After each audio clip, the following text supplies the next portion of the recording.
Well, I think we should conserve what we have, and we should innovate because the arts require innovation. I mean, it has to be living, but it's not an either or equation.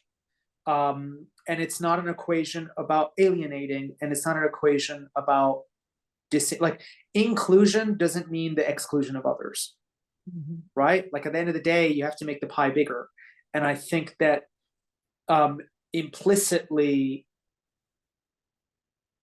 the idea of the older generation that this is a limited, I mean, I hate the metaphor of the pie, but like this is somehow a limited amount of pie and we all have to fight over it. But, you know, I don't see many of the initiatives making it any bigger.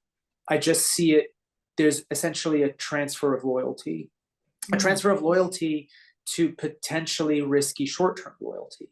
Did there have to be some element of reckoning in terms of representation, in terms of like, you know, outreach, more representation of performers and audiences that resembles the country that we see outside of the concert hall? No doubt, of course that had to happen. There's no question that had to happen. But again, you don't include and then exclude.